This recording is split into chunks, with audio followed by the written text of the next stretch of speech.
Hello friends, welcome to my channel. ये जो आपकी क्लास है आज की, वो है यूपी ट्रिपल एस सी लेखपाल की मॉक टेस्ट 1 आपका। ये आपका मॉक टेस्ट रियल एग्ज़ाम की तरह आपको अनुभव कराएगा, एक्सपीरियंस और आप डिटेल में सॉल्यूशन है इसका। तो चलिए शुरू करते हैं अपनी क्लास। सबसे पहले आप हमारे चैनल को सब्सक्राइब कर लीजिए और यूपी लेखपाल से संबंधित और भी वीडियो हमारे चैनल पर उपलब्ध हैं, आप चैनल को सब्सक्राइब करके वहां से देख सकते हैं। चलिए शुरू करते हैं आज की अपनी क्लास। ये है आपका जो न्यू सिलेबस आया यूपी लेखपाल का।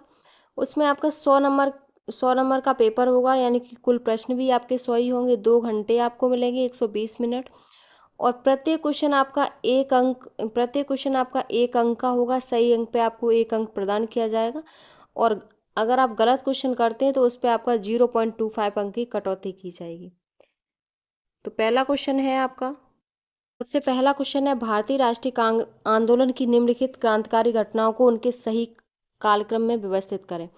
काकोरी ट्रेन एक्शन, चटगांव शस्त्रागार, छापा सैंडर्स की हत्या, सेंट्रल असेंबली बम कांड। तो इसमें जो आपका ऑप्शन सही होगा वो ए ऑप्शन सही होगा, क्योंकि सबसे पहले काकोरी ट्रेन एक्शन जो आपका 1925 में हुआ था। दूसरा सैंडर्स की हत्या, ये कब हुई थी? तो ये 1928 में हुई थी। और सेंट्रल असेंबली बम कांड ये आपका हुआ था 1929 में। और चटगांव शस्त्रागार छापा ये आपका 1930 में। तो आपका ए ऑप्शन ही सही है। नेक्स्ट क्वेश्चन है, निम्नलिखित युग्मों पर विचार करें। संस्था संस्थापक, तो इसमें तत्वबोधिनी सभा देवेंद्रनाथ टैगोर, सत्यशोधक समाज ज्योतिबा फुले, वेद समाज केशव चंद्र सेन, और सोशल सर्विस लीग तो आपका एन एम जोशी। तो इसमें जो आपका राइट ऑप्शन है वो है आपका सही ऑप्शन आपका डी है। 1 2 3 4 चारों आपके सही हैं। अगला क्वेश्चन है, भारत छोड़ो आंदोलन 1942 के संदर्भ में निम्नलिखित कथनों पर विचार कीजिए। सबसे पहला कथन है आपका कि इस आंदोलन के दौरान बलिया, तामलुक और सतारा में समानांतर सरकारें स्थापित की गईं। दूसरा, गांधी जी ने इसी आंदोलन के दौरान करो या मरो का नारा दिया। तीसरा है, भारतीय कम्युनिस्ट पार्टी ने इस आंदोलन का आधिकारिक रूप से समर्थन किया था। तो इसमें जो आपका सही ऑप्शन होगा वो है आपका 1 और 2। 1 और 2 ऑप्शन आपके सही हैं, तो ए ऑप्शन आपका करेक्ट है। नेक्स्ट क्वेश्चन है,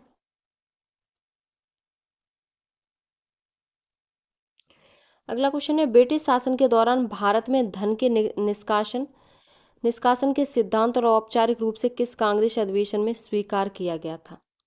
1896 कलकत्ता अधिवेशन, 1996 कलकत्ता अधिवेशन, 1901 कलकत्ता अधिवेशन, 1916 लखनऊ अधिवेशन। तो इसमें जो आपका राइट ऑप्शन है वो है आपका 1896 कलकत्ता अधिवेशन में ये स्वीकार किया गया था। ए ऑप्शन आपका करेक्ट है। अगला क्वेश्चन है, सूची 1 को सूची 2 से सुमेलित कीजिए। एक तरफ है घटना और दूसरी तरफ है वायसराय। तो सबसे पहले है वर्नाक्यूलर प्रेस एक्ट, ये आपका लॉर्ड लिटिन ने। दूसरा है इल्बर्ट विल विवाद, ये लॉर्ड रिपिन ने।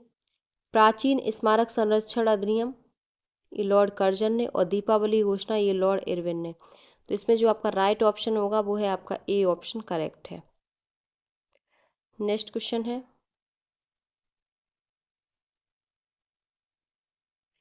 भारतीय संविधान के 73वें संशोधन अधिनियम के संदर्भ में निम्नलिखित में से कौन सा प्रावधान स्वैच्छिक है, अनिवार्य नहीं? स्वैच्छिक है लेकिन अनिवार्य नहीं, तो ये पंचायतों में पिछड़े वर्गों यानी कि ओबीसी को आरक्षण देना, ये स्वैच्छिक है लेकिन अनिवार्य नहीं है। अगला क्वेश्चन है, निम्नलिखित में से कौन से राज्य से नीति निदेशक यानी कि डीपीएसपी में शामिल हैं? समान नागरिक संहिता, ग्राम पंचायतों का गठन, सहकारी समितियों का संवर्धन, और 6 से 14 वर्ष तक के बच्चों की निःशुल्क शिक्षा। तो इसमें जो आपका राइट ऑप्शन है वो है आपका बी ऑप्शन करेक्ट है। 1 2 और 3 सही है। तो इसमें आपका समान नागरिक संहिता ये भी है, ग्राम पंचायतों का गठन ये भी, और सहकारी समितियों का संवर्धन ये भी है। तो कथन 1 2 3 सही है। नेक्स्ट क्वेश्चन है, भारत की संचित निधि से धन निकालने के लिए निम्नलिखित में से किसका अनुमोदन अनिवार्य है? भारत के राष्ट्रपति, भारत की संसद, कैग, केंद्रीय वित्त मंत्री, इनमें से कोई नहीं। तो इसमें जो आपका राइट ऑप्शन है वो भारत के राष्ट्रपति का अनुमोदन अनिवार्य है। ए ऑप्शन करेक्ट है। अगला क्वेश्चन है, सामुदायिक विकास कार्यक्रम की शुरुआत भारत में किस वर्ष और किस उद्देश्य से की गई थी? तो इसकी जो शुरुआत की गई थी वो आपकी 1952 में ग्रामीण क्षेत्रों के समग्र विकास के लिए की गई थी। सी ऑप्शन आपका करेक्ट है।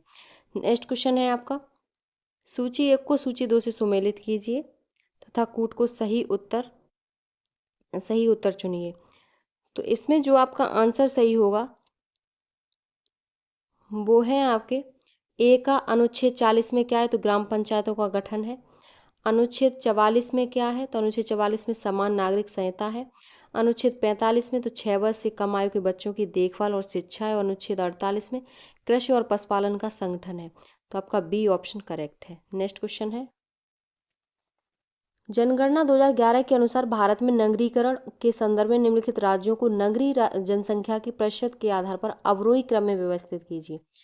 तो अवरोही क्रम में जब इसे व्यवस्थित करेंगे तो गोवा, उसके बाद मिजोरम, फिर तमिलनाडु और केरल। बी ऑप्शन आपका सही है। नेक्स्ट क्वेश्चन है, निम्नलिखित में से कौन सी फसलें जायद मौसम में मुख्य रूप से उगाई जाती हैं? तो जायद के मौसम में जो फसलें उगाई जाती हैं वो तरबूज, ककड़ी, खीरा, चारा, ये सब जायद की फसलें हैं जो आपकी जून जुलाई में उगाई जाती हैं। सी ऑप्शन करेक्ट है। अगला क्वेश्चन है, सूची 1 को सूची 2 से सुमेलित कीजिए। एक तरफ है खनिज और दूसरी तरफ है प्रमुख उत्पादक। तो सबसे पहले है आपका लौह अयस्क। तो लौह अयस्क है वो आपका, वो कहाँ है, तो ये बेलाडीला की खान छत्तीसगढ़ में। अगला है तांबा, तांबा खेतड़ी की खान राजस्थान में। नेक्स्ट है अभ्रक, कोडरमा झारखंड। और बॉक्साइट है कोरापुट उड़ीसा। तो इसमें जो आपका राइट ऑप्शन है वो है आपका सी। नेक्स्ट क्वेश्चन है, भारत के भौतिक भूगोल के संदर्भ में दून और द्वार, जैसे देहरादून और हरिद्वार, मुख्य रूप से किन हिमालयी श्रेणियों के मध्य पाए जाते हैं? तो दून और द्वार, तो ये जो पाए जाते हैं वो आपके लघु हिमालय और शिवालिक के मध्य पाए जाते हैं। बी ऑप्शन करेक्ट है।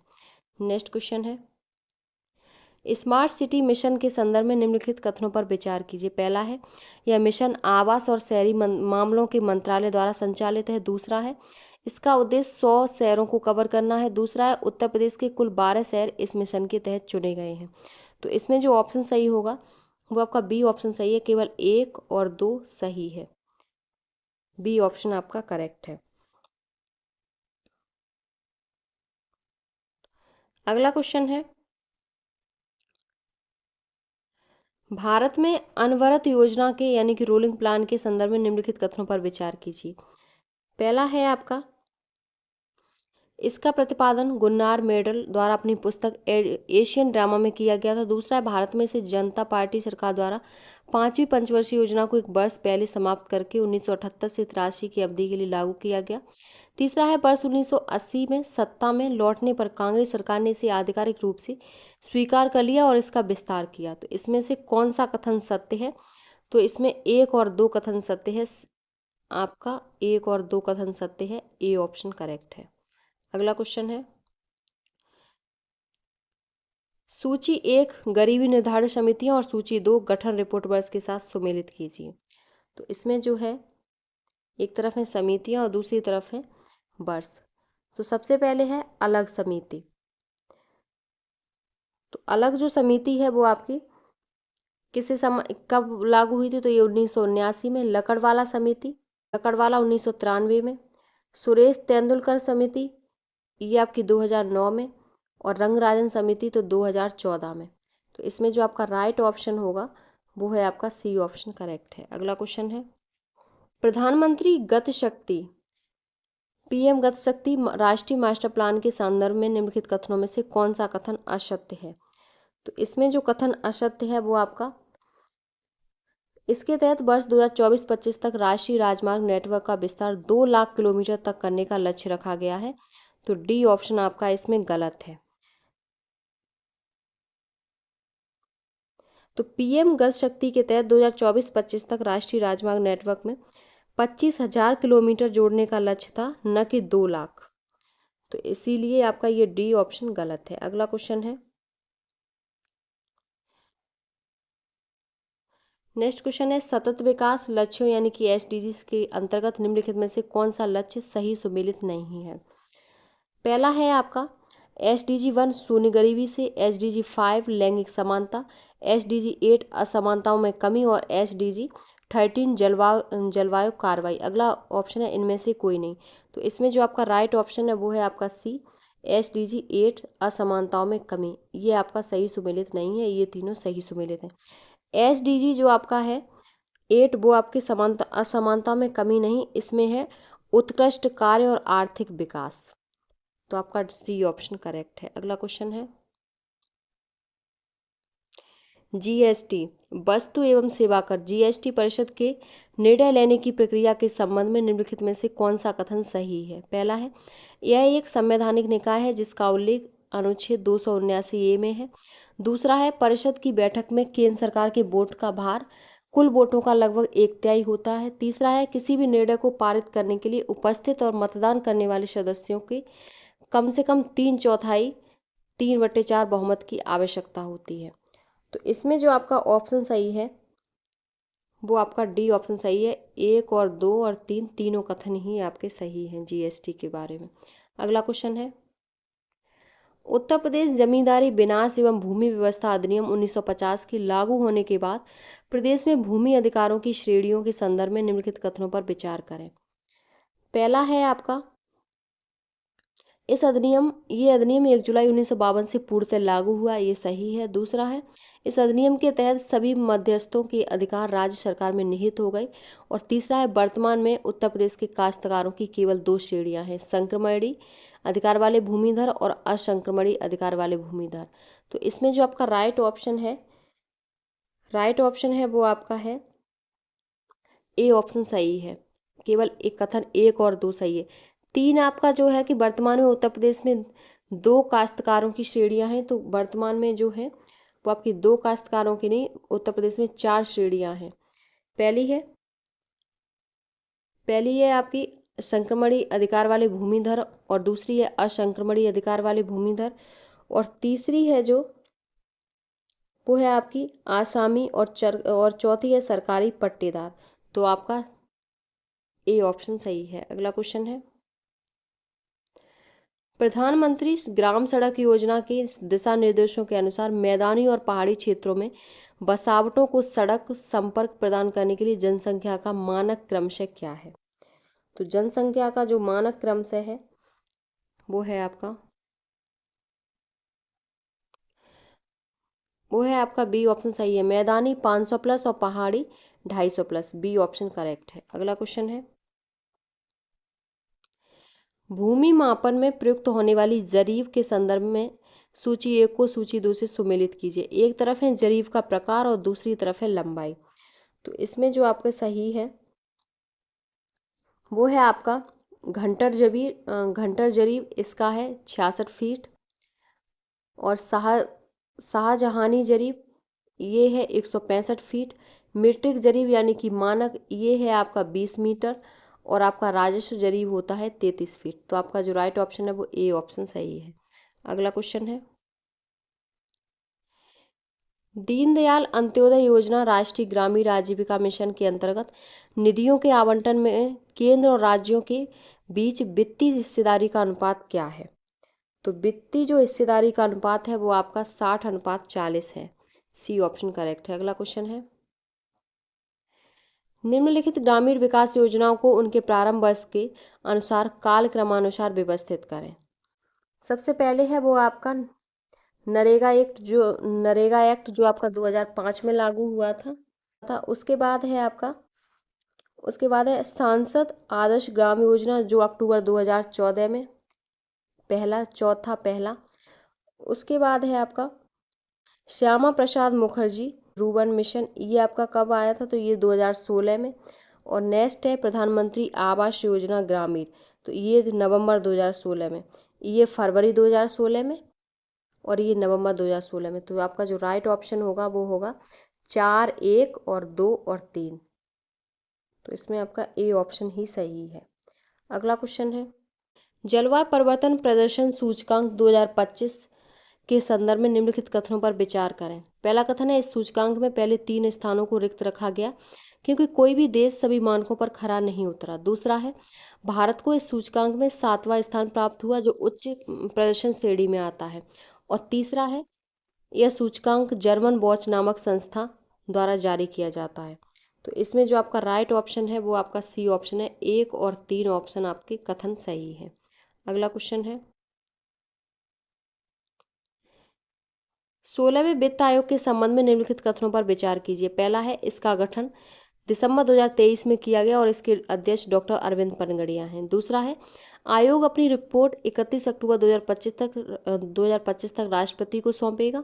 और तीसरा है, इसकी सिफारिशें 1 अप्रैल 2026 से शुरू होकर 5 वर्षों की अवधि के लिए लागू होंगी। तो इसमें जो आपका राइट ऑप्शन है वो है आपका, तीनों ही आपके कथन सही हैं, तो डी ऑप्शन सही है। अगला क्वेश्चन है, 28 वर्ष 2024 अगला क्वेश्चन है, वर्ष 2024 में ब्रिक्स समूह के विस्तार के बाद निम्नलिखित में से कौन सा देश 1 जनवरी 2024 से इसका पूर्व सदस्य नहीं बना? मिस्र, इथोपिया, ईरान, अर्जेंटीना और इनमें से कोई नहीं। तो इसमें जो आपका राइट ऑप्शन है वो है आपका डी, अर्जेंटीना। अर्जेंटीना ने नई सरकार के गठन के बाद ब्रिक्स में शामिल होने से इनकार कर दिया। और मिस्र, इथोपिया, ईरान, सऊदी अरब और यूएई को निमंत्रण मिला था।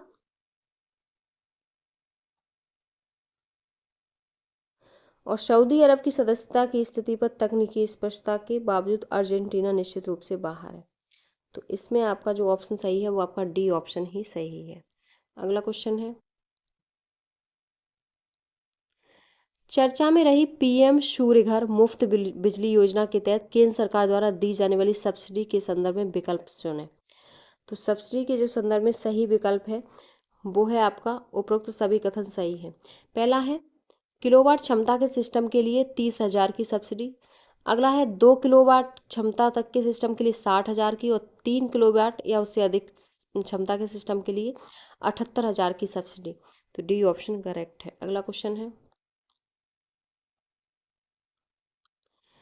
एक तरफ है ऑपरेशन अभ्यास और दूसरी तरफ है उसका उद्देश्य और देश। तो सबसे पहले है operation Ajay. Operation Ajay, Israel Hamas संघर्ष से भारतीयों की वापसी। अभ्यास शक्ति, ये आपका भारत और फ्रांस के बीच संयुक्त सैन्य अभ्यास। ऑपरेशन इंद्रावती, हैती से भारतीयों को निकालने हेतु अभ्यास। मित्र शक्ति, भारत और श्रीलंका के बीच सैन्य अभ्यास। तो इसमें जो राइट ऑप्शन है वो आपका ए कथन ही सही है। नेक्स्ट क्वेश्चन है, रक्षा अनुसंधान एवं विकास संगठन डीआरडीओ द्वारा विकसित मिशन दिव्यास्त्र का संबंध निम्नलिखित में से किस तकनीक से है? तो दिव्यास्त्र का जो संबंध है वो आपका अग्नि 5 मिसाइल का MIRV multiple independently targetable re entry vehicle तकनीकी के साथ परीक्षण। तो बी ऑप्शन सही है। अगला क्वेश्चन है, निम्नलिखित में से कौन सा बौद्धिक संपदा अधिकार का प्रकार और उसकी सामान्य वैधता अवधि सही सुमेलित नहीं है? तो इसमें जो सही सुमेलित नहीं है वो है आपका डी, भौगोलिक संकेतक 15 वर्ष। जबकि भौगोलिक जो संकेतक होता है वो आपका 10 वर्षों के लिए होता है, न कि 15 वर्षों के लिए। तो डी ऑप्शन करेक्ट है। अगला क्वेश्चन है, इसरो के आदित्य L1 मिशन के संदर्भ में L1 बिंदु पृथ्वी से लगभग कितनी दूरी पर स्थित है? तो ये जो स्थित है वो आपका 15 लाख किलोमीटर की दूरी पर स्थित है। सी ऑप्शन करेक्ट है। अगला क्वेश्चन है, तकनीकी, एक तरफ है तकनीकी शब्दावली और दूसरी तरफ है विवरण। सबसे पहले है क्रायोजेनिक इंजन। तो इसके है अत्यंत निम्न तापमान पर कार्य करने वाली तकनीकी। अगला है नैनो टेक्नोलॉजी। तो नैनो टेक्नोलॉजी 1 से 100 नैनोमीटर पैमाने पर पदार्थ का हेरफेर। ब्लॉकचेन, विकेंद्रीकृत डिजिटल लेजर तकनीकी। इंटरनेट ऑफ थिंग्स, भौतिक वस्तुओं का इंटरनेट के माध्यम से डेटा विनिमय। तो इसमें जो राइट ऑप्शन है वो आपका बी ऑप्शन ही सही है। 1 2 3 4। नेक्स्ट क्वेश्चन है, भारत के सुपर कंप्यूटिंग मिशन के तहत स्थापित ऐरावत के संदर्भ में निम्नलिखित में से कौन सा कथन सत्य है? पहला है आपका जो कथन वो है आपका CDEC पुणे में स्थापित एक AI सुपर कंप्यूटर है। अगला है, इसे टॉप 500 वैश्विक सुपर कंप्यूटिंग सूची में विश्व में 75वां स्थान प्राप्त हुआ। अगला है, इसकी गति पेटाफ्लॉप्स में मापी जाती है। तो इसमें जो कथन सही है वो तीनों सही हैं, डी ऑप्शन आपका करेक्ट है। अगला क्वेश्चन है, पारिस्थितिकी प्रामीण के संदर्भ में निम्नलिखित कथनों पर विचार कीजिए। पहला है, ऊर्जा का प्रामीण सदैव सीधा होता है, ये आपका सही है। दूसरा है, तालाब के पारिस्थितिकी तंत्र में जीव भार का प्रामीण सदैव उल्टा होता है। और तीसरा है, संख्या का प्रामीण वन पारिस्थितिक तंत्र में उल्टा होता है। तो आपका जो ऑप्शन सही है वो 1 और 2 कथन सही है, ए ऑप्शन ही सही है। अगला क्वेश्चन है, आपदा प्रबंधन अधिनियम 2005 के तहत गठित विभिन्न प्राधिकरणों और उनके पदेन अध्यक्षों के युग्मों से कौन सा सही सुमेलित नहीं है। तो इसमें जो सही सुमेलित नहीं है, सबसे पहले राष्ट्रीय आपदा प्रबंधन प्राधिकरण प्रधानमंत्री इसके अध्यक्ष होते हैं। अगला है, राज्य आपदा प्रबंधन प्राधिकरण, इसके अध्यक्ष मुख्यमंत्री। जिला आपदा प्रबंधन प्राधिकरण के जिला और राष्ट्रीय कार्यकारी समिति के अध्यक्ष केंद्रीय गृह मंत्री। तो इसमें जो राइट ऑप्शन है वो है डी। ये आपका गलत है। राष्ट्रीय कार्यकारी समिति के जो अध्यक्ष होते हैं वो आपके गृह मंत्री नहीं होते, इसके जो अध्यक्ष होते हैं वो केंद्रीय गृह सचिव होते हैं, ना कि गृह मंत्री। तो इसमें आपका डी ऑप्शन करेक्ट है। अगला क्वेश्चन है, निम्नलिखित पर्यावरण संरक्षण अधिनियमों को उनके अधिनियमित होने के वर्ष के अनुसार सही कालक्रम में व्यवस्थित करें। तो सही कालक्रम में जो व्यवस्थित करेंगे, सबसे पहले जो आएगा, सबसे पहले है आपका वन्यजीव संरक्षण अधिनियम जो 1972 में है। दूसरा है वन संरक्षण अधिनियम, ये आपका कब आया था? तो ये जो आया था वो 1980 में आया था।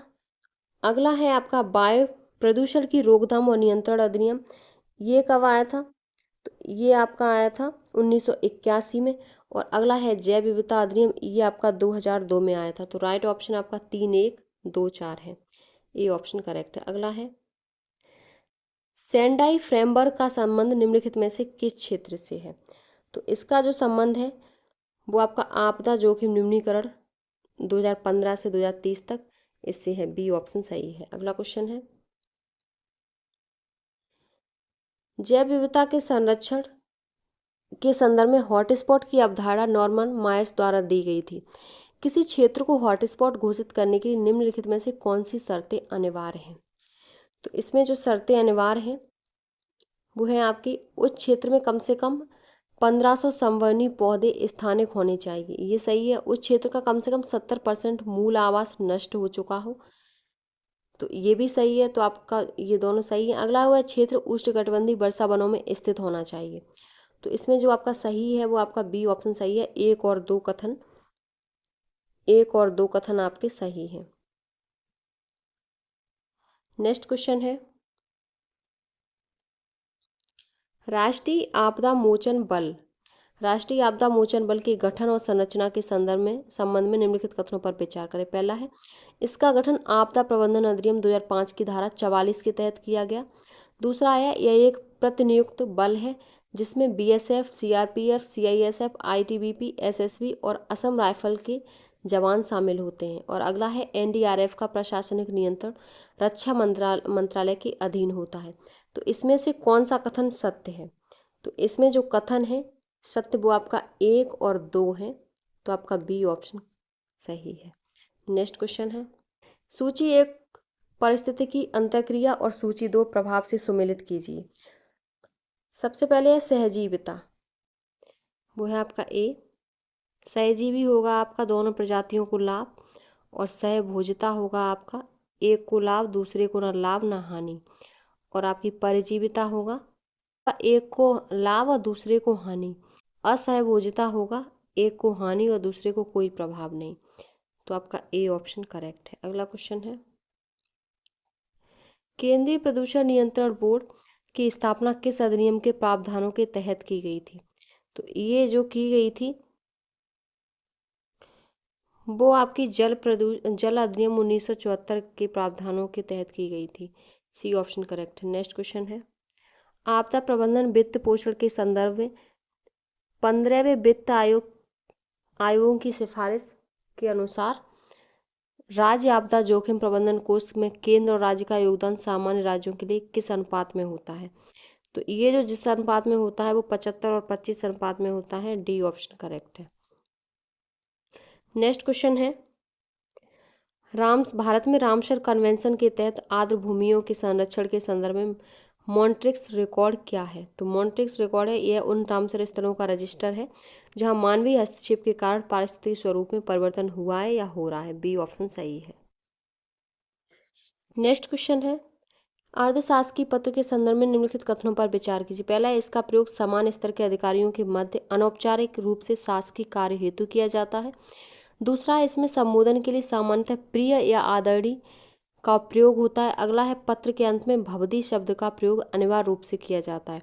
तो इसमें जो आपका ऑप्शन सही है वो आपका 1 और 2 कथन सही है, यानी कि ए ऑप्शन करेक्ट है। अगला क्वेश्चन है, नेक्स्ट क्वेश्चन है, हिंदी वर्णमाला और ध्वनि वर्गीकरण के आधार पर निम्नलिखित में से कौन सा युग्म सुमेलित है?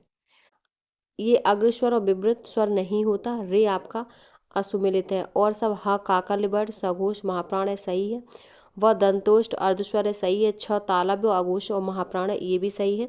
लेकिन आपका रे अग्रस्वर और विवृत नहीं होता है। तो आपका जो है वो आपका रे एक मूर्धन्य स्वर है, न कि अग्रस्वर और विवृत। तो सी ऑप्शन करेक्ट है। अगला क्वेश्चन है, निम्नलिखित में से किस विकल्प के संधि के नियमों का उल्लंघन हुआ है? संधि विच्छेद अशुद्ध है। तो इसमें जो संधि विच्छेद अशुद्ध है वो इनमें से कोई नहीं है। ई ऑप्शन करेक्ट है। नेक्स्ट क्वेश्चन है, समास विग्रह की दृष्टि से निम्नलिखित में से कौन सा विकल्प अनुचित है? तो इसमें जो अनुचित विकल्प है वो आपका शीतोष्ण, जो शीत और उष्ण है ये कर्मधारय समास है। तो इसमें ये आपका गलत है। ये आपका कर्मधारय समास नहीं है, ये आपका द्वंद्व समास है। सी ऑप्शन करेक्ट है। अगला क्वेश्चन है, निम्नलिखित में से कौन सा शब्द समूह पूर्णतः तत्सम शब्दों का है? जो समूह है वो पूरा तत्सम है। तो इसमें जो तत्सम का पूरा समूह है वो आपका उलूक, कंकड़, किंचित और कुक्षी है। तो ए ऑप्शन करेक्ट है।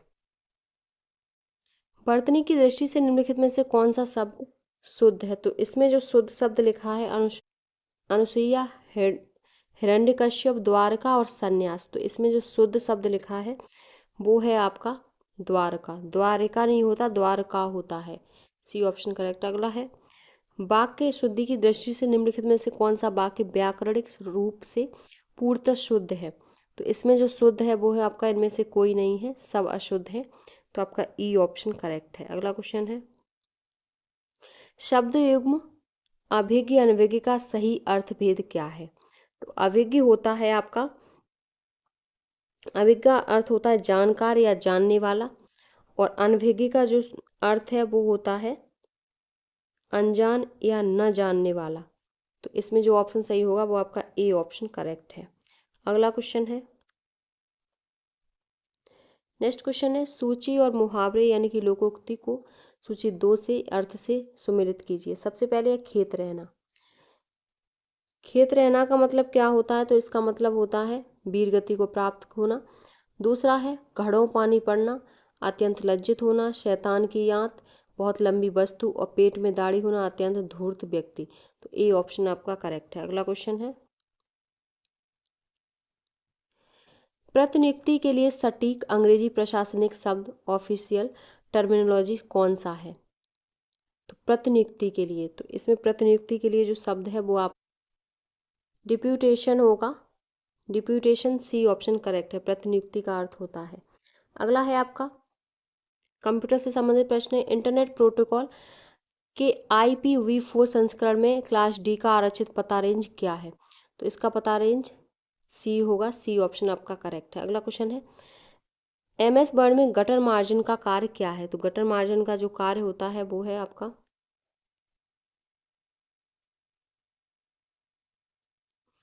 गटर मार्जिन का कार्य होता है यह मुद्रण के दौरान प्रश्नों की बाइंडिंग के लिए छोड़ी गई अतिरिक्त जगह। अगला क्वेश्चन है, MS एक्सेल में फॉर्मूला क्लाइनिंग प्लस फ्लोर का परिणाम क्या होगा? तो इसका जो परिणाम होगा वो आपका 28 होगा। बी ऑप्शन करेक्ट है। नेक्स्ट क्वेश्चन है, सूची 1 कंप्यूटर शब्दावली और सूची 2 विवरण है, इसको सुमेलित कीजिए। तो इसको जो सुमेलित करेंगे, पहले का आपका आएगा स्पूलिंग का डेटा को अस्थायी रूप से होल्ड करना ताकि डिवाइस अपनी गति से काम कर सके। दूसरा है फर्मवेयर, हार्डवेयर में स्थायी रूप से एम्बेड किया गया सॉफ्टवेयर। कर्नेल क्या है? ऑपरेटिंग सिस्टम का केंद्रीय भाग जो हार्डवेयर और सॉफ्टवेयर के बीच सेतु है। बूटिंग, कंप्यूटर को शुरू या पुनः शुरू करने की प्रक्रिया बूटिंग कहलाती है। तो इसमें जो आपका ऑप्शन सही होगा वो आपका बी ऑप्शन करेक्ट है। इसमें आपका बी ऑप्शन करेक्ट है। नेक्स्ट क्वेश्चन है, रैनसमवेयर साइबर हमले के संदर्भ में निम्नलिखित कथनों पर विचार कीजिए। पहला, यह एक प्रकार का मेलवेयर है जो उपयोगकर्ता की फाइलों को एनक्रिप्ट कर देता है। दूसरा है, हमलावर डिक्रिप्शन कुंजी देने के बदले फिरौती की मांग करते हैं, अक्सर क्रिप्टोकरेंसी में।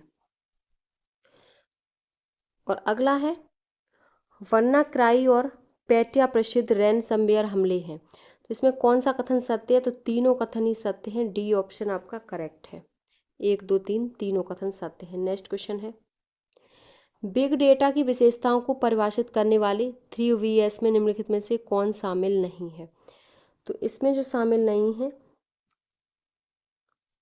वो है आपका वर्चुअलाइजेशन। डी ऑप्शन शामिल नहीं है। वॉल्यूम, वेलोसिटी, वेराइटी ये 3V में शामिल है, लेकिन वर्चुअलाइजेशन डी ऑप्शन आपका शामिल नहीं है। अगला क्वेश्चन है आपका, ईमेल प्रोटोकॉल के संबंध में POP3 और IMAP में मुख्य अंतर क्या है? तो इसमें जो मुख्य अंतर है वो है आपका POP3 ईमेल को सर्वर से डाउनलोड करके लोकल डिवाइस पर स्टोर करता है और सर्वर से हटा सकता है, जबकि IMAP सर्वर पर ईमेल को सिंक करता है। तो आपका इसमें बी ऑप्शन करेक्ट है। अगला क्वेश्चन है, सूची एक में है नेटवर्क प्रोटोकॉल और सूची 2 में है डिफ़ॉल्ट पोर्ट नंबर। तो इसको सुमेलित कीजिए। सबसे पहले जो होगा वो है HTTP, ये 80 है इसका पोर्ट नंबर। HTTPS का जो नंबर है वो 443 है। SMTP का 25 है और FTP का है आपका 4.21। तो इसमें जो आपका ऑप्शन सही है वो आपका बी ऑप्शन ही सही है। अगला क्वेश्चन है, आधार सक्षम भुगतान प्रणाली के माध्यम से वित्तीय लेन देन करने के लिए निम्नलिखित में से किस इनपुट की आवश्यकता नहीं होती है? तो जो इनपुट की आवश्यकता नहीं होती है वो OTP की नहीं होती है। डी ऑप्शन करेक्ट है। अगला क्वेश्चन है, कंप्यूटर मेमोरी पदानुक्रम में गति के आधार पर सबसे तेज से सबसे धीमे का सही क्रम क्या है? तो इसका जो सही क्रम है वो है आपका रजिस्टर, कैच, रैम और हार्ड डिस्क। बी ऑप्शन सही है। नेक्स्ट क्वेश्चन है, भारत के सुपर कंप्यूटर मिशन के तहत विकसित निम्नलिखित सुपर कंप्यूटरों को उनके संस्थानों के साथ सुमेलित करें। तो इसके साथ जो सुमेलित करेंगे तो इसमें से सुमेलित एक भी नहीं है, तो आपका ई ऑप्शन करेक्ट होगा। तो इसमें जो आपका ऑप्शन सही है वो आपका कोई ऑप्शन सही नहीं होगा, क्योंकि इसमें जो परम सिद्धि है वो आपका दूसरा है CDEC पुणे। प्रत्युष है आपका वो है आपका IITM पुणे। परम शिवाय है वो IIT BHU है। और परम शक्ति है वो आपका IIT मद्रास नहीं है, ये IIT खड़गपुर है इसका संस्थान। तो इसमें आपका डी का तीसरा, तो इसमें आपका कोई भी ऑप्शन इसलिए सही नहीं है, इनमें से कोई नहीं, ये ऑप्शन सही है। नेक्स्ट क्वेश्चन है, इंटरनेट ऑफ थिंग्स के संदर्भ में निम्नलिखित में से कौन सा संचार प्रोटोकॉल कम शक्ति और कम बैंडविड्थ वाले उपकरणों के लिए सबसे उपयुक्त है? तो इसमें जो सबसे उपयुक्त है वो है आपका message queuing telemetry transport. B option correct है। अगला क्वेश्चन है, निम्नलिखित में से कौन सा एक ओपन सोर्स ऑपरेटिंग सिस्टम का उदाहरण नहीं है? तो इसमें जो आपका ऑप्शन सही है वो डी ऑप्शन करेक्ट है। अगला क्वेश्चन है, डिजी लॉकर के संबंध में निम्नलिखित कथनों में से कौन सा असत्य है? तो डिजी लॉकर के जो संबंध में असत्य है वो है आपका प्रत्येक उपयोगकर्ता को 10 GB का क्लाउड स्टोरेज स्पेस मिलता है। सी ऑप्शन करेक्ट है। नेक्स्ट क्वेश्चन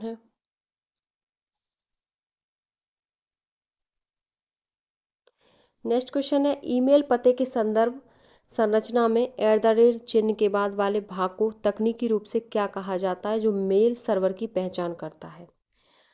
तो जो मेल सर्वर की पहचान करता है उसको जो कहते हैं वो आपका डोमेन नेम कहते हैं। डी ऑप्शन करेक्ट है। नेक्स्ट क्वेश्चन है, उत्तर प्रदेश के हुए किसान आंदोलन एवं सभाओं के संदर्भ में निम्नलिखित घटनाओं को उनके कालक्रमानुसार व्यवस्थित करें। तो सबसे पहले जो है वो है आपकी उत्तर प्रदेश किसान सभा का गठन। तो ये कब हुआ था? ये 1918 में हुआ था उत्तर प्रदेश किसान सभा का गठन। दूसरे नंबर पे है आपकी अवध किसान सभा का गठन 1920 में हुआ था। नेक्स्ट है आपकी एका आंदोलन कब हुआ था? तो ये जो आपका हुआ था वो 1921 में हुआ था। और अखिल भारतीय किसान सभा की स्थापना 1936 में। तो आपका जो राइट ऑप्शन है वो आपका ए ऑप्शन करेक्ट है।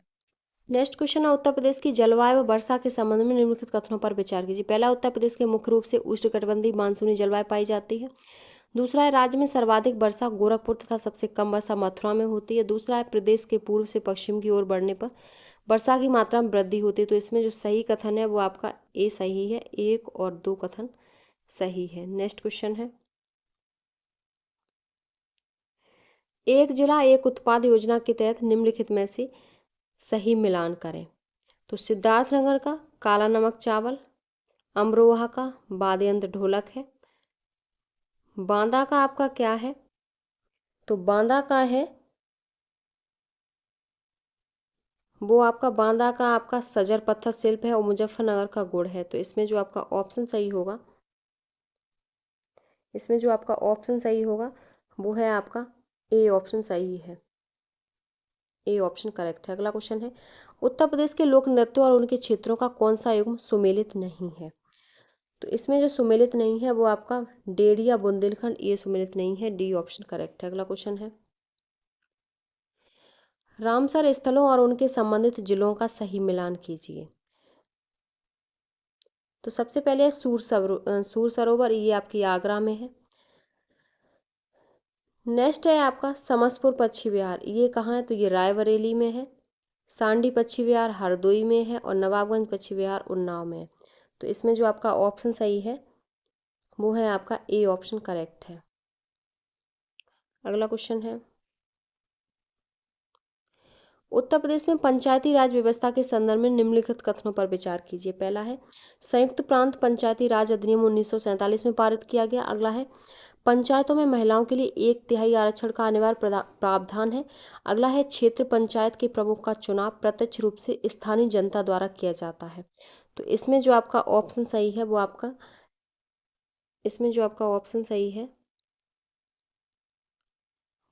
सी ऑप्शन सही है। केवल 3 सही है। सी ऑप्शन करेक्ट है, केवल 3 सही है। नेक्स्ट क्वेश्चन है, उत्तर प्रदेश की जनजातियों के संबंध में निम्नलिखित में से कौन सा कथन सही नहीं है? तो जो कथन सही नहीं है वो है, खरवार जनजाति इस्लाम धर्म की अनुयायी है। डी ऑप्शन सही नहीं है। अगला क्वेश्चन है, खनिज संसाधनों के वितरण के आधार पर निम्नलिखित में से कौन सा युग्म सही सुमेलित है? तो जो सही सुमेलित है वो है आपका बॉक्साइट बांदा। बी ऑप्शन सही है। नेक्स्ट क्वेश्चन है, प्राचीन महाजनपदों और उनकी राजधानियों के संबंध में कौन सा मिलान गलत है? तो इसमें जो मिलान गलत है वो आपका मल्ल अहिच्छत्र, ये आपका मिलान गलत है। जबकि मल्ल महाजनपद की राजधानी कुशीनगर और पाबा थी। अहिच्छत्र तो पांचाल की थी। तो आपका डी ऑप्शन करेक्ट है। अगला क्वेश्चन है, हाल ही में चर्चा में रहे देश के पहले आर्टिफिशियल इंटेलिजेंस यानी कि एआई सिटी के रूप में उत्तर प्रदेश के किस शहर को विकसित किया जा रहा है? तो ये जो शहर है वो आपका लखनऊ है। बी ऑप्शन सही है। नेक्स्ट क्वेश्चन है, उत्तर प्रदेश में प्रभावित होने वाली नदियां एवं उनके उद्गम स्थलों के संदर्भ में निम्नलिखित पर विचार करें। तो सबसे पहले है गोमती फुलर झील, राप्ती नेपाल हिमालय, बेतवा विंध्य पर्वत श्रेणी, चंबल जानापाव पहाड़ी मध्य प्रदेश से। तो इसमें जो सही होगा वो आपके चारों ही सही है। तो आपका डी ऑप्शन करेक्ट है। अगला क्वेश्चन है, प्रमुख साहित्यकारों एवं उनके जन्म स्थान का सही मिलान करें। तो प्रमुख साहित्यकार और उनके सही मिलान हैं जो, वो आपका मुंशी प्रेमचंद तो वाराणसी, अमीर खुसरो कासगंज पटियाली एटा, राम प्रसाद बिस्मिल शाहजहांपुर और महादेवी वर्मा फर्रुखाबाद। तो राइट ऑप्शन है वो आपका ए ऑप्शन करेक्ट है। अगला क्वेश्चन है, वर्ष 2011 की जनगणना के अनुसार उत्तर प्रदेश के जनसांख्यिकी आंकड़ों के संदर्भ में कौन सा कथन गलत है? तो इसमें जो कथन गलत है वो है आपका सर्वाधिक जनसंख्या घनत्व कानपुर नगर का है, ये आपका गलत है। जबकि सर्वाधिक सर्वाधिक जनसंख्या घनत्व गाजियाबाद का है, न कि कानपुर का। तो इसमें आपका सी ऑप्शन गलत है। अगला क्वेश्चन है, उत्तर प्रदेश की सिंचाई व्यवस्था से संबंधित शारदा नहर प्रणाली के बारे में कौन सा कथन सही है? इसमें जो आपका ऑप्शन सही है वो है, ये उत्तर प्रदेश की सबसे लंबी नहर प्रणाली है, बी ऑप्शन आपका करेक्ट है। नेक्स्ट क्वेश्चन है, उत्तर प्रदेश के प्रमुख अनुसंधान संस्थानों और उनकी अवस्थिति का कौन सा मिलान सही नहीं है? तो जो मिलान सही नहीं है वो आपका डी, भारतीय सब्जी अनुसंधान संस्थान प्रयागराज, जबकि ये वाराणसी है। तो आपका डी सही नहीं है। अगला क्वेश्चन है, उत्तर प्रदेश राज्य के प्रतीकों को संदर्भ में निम्नलिखित कथनों में से कौन सा सही है? राज्य का राजकीय पक्षी सारस क्रौंच है, राज्य का राजकीय वृक्ष अशोक है और राज्य के राजकीय वृक्ष में 2 मछलियां तीर धनुष और 3 तरंग लाइनें शामिल हैं। तो इसमें जो आपका सही ऑप्शन है वो है आपका डी ऑप्शन, 1 और 2 और 3 तीनों कथन ही आपके सही हैं। नेक्स्ट क्वेश्चन है आपका, भारतीय राष्ट्रीय कांग्रेस के उत्तर प्रदेश में हुए प्रमुख अधिवेशनों और उनके अध्यक्षों का सही मिलान कीजिए। तो 1916 में किसने किया था? तो 1916 में अंबिकाचरण मजूमदार, 1925 में सरोजनी नायडू और 1946 में मेरठ का जेबी कृपलानी। तो 3, 1 और 2, 3, 1, 2 आपका ए ऑप्शन में ही है, सी ऑप्शन आपका करेक्ट है, ए ऑप्शन आपका करेक्ट है। नेक्स्ट क्वेश्चन है, प्रसिद्ध मेलों एवं उनके आयोजनों स्थलों का निम्नलिखित में से कौन सा एवं सुमेलित नहीं है? नौचंदी का मेला मेरठ में लगता है, बटेश्वर मेला आगरा में, ये भी सही है आपका। शाकुंभरी देवी मेला सहारनपुर, ये भी आपका सही है। और ददरी मेला गोरखपुर, ये आपका सही नहीं है। ददरी मेला वो गोरखपुर में नहीं, ये आपका बलिया में लगता है। तो डी ऑप्शन आपका करेक्ट है। नेक्स्ट क्वेश्चन है, हाल ही में उत्तर प्रदेश सरकार द्वारा मुख्यमंत्री कन्या सुमंगला योजना के तहत प्रति बालिका को दी जाने वाली अधिकतम अनुदान राशि 15,000 रुपये से बढ़ाकर कितना कर दिया है? तो ये जो राशि है वो 15,000 से बढ़ाकर 25,000 कर दी है, बी ऑप्शन सही है। अगला क्वेश्चन है, उत्तर प्रदेश की ऐतिहासिक वास्तुकला से संबंधित स्मारकों एवं उनके निर्माताओं का सही कूट चुनें। तो इसमें जो सही कूट है वो है आपका, सबसे पहले बड़ा इमामबाड़ा लखनऊ, ये है आसफुद्दौला, अटाला मस्जिद जौनपुर, इब्राहिम शाह सरकी, आगरा का किला अकबर और एतमाउद्दौला का मकबरा तो नूरजहां। तो राइट ऑप्शन है आपका ए ऑप्शन सही है। अब आपका ग्राफ है 91 से 100 तक, इसमें आपके 2 ग्राफ होंगे 5-5 नंबर के। तो ये आपका पाई चार्ट है। इसके बाद इसमें जो क्वेश्चन है वो है, गणित और अंग्रेजी में एक साथ प्राप्त कुल अंकों से इतिहास और जीव विज्ञान में एक साथ प्राप्त कुल अंकों का अनुपात ज्ञात कीजिए। तो इसको जब सॉल्व करेंगे तो 19:21 निकलेगा। अगला क्वेश्चन है, तमिल में प्राप्त अंक इतिहास और जीव औसत अंकों में कितने प्रतिशत अधिक या कम है? तो इसमें जो है वो आपके 23.80% है, सी ऑप्शन करेक्ट है। अगला क्वेश्चन है, नवीन ने अंग्रेजी में 240 अंक प्राप्त किए और अंक वितरण कोण रवि के समान है। नवीन द्वारा जीव विज्ञान और गणित में प्राप्त अंकों के बीच का अंतर ज्ञात कीजिए। तो इसका जो अंतर है वो आपका 80 आएगा, डी ऑप्शन सही है। अगला क्वेश्चन है,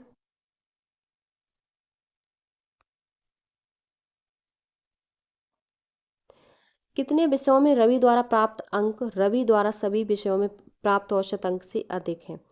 तो इसमें जो अधिक है वो है 2, ए ऑप्शन सही है। अगला क्वेश्चन है, कीर्ति द्वारा इतिहास तमिल और गणित में प्राप्त अंक क्रमशः 200, 250 और 180 हैं और विषय शेष विषय के अंक उतने ही हैं जितने रवि ने उस विषय में प्राप्त किए थे। कीर्ति द्वारा प्राप्त कुल अंक रवि द्वारा प्राप्त कुल अंक का कितना प्रतिशत है?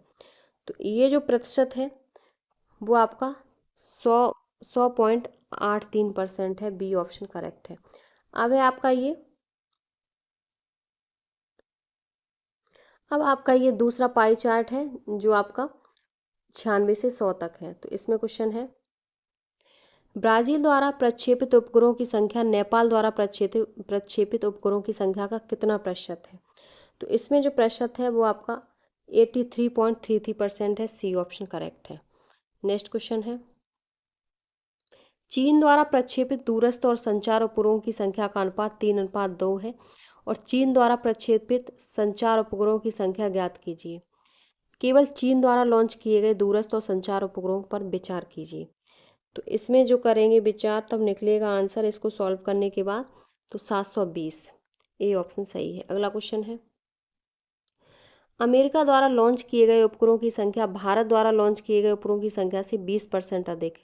अमेरिका और रूस द्वारा प्रक्षेपित उपग्रहों की संख्या के बीच अंतर ज्ञात कीजिए। तो इसका जो अंतर है वो आपका 1680 है। डी ऑप्शन सही है। नेक्स्ट क्वेश्चन है,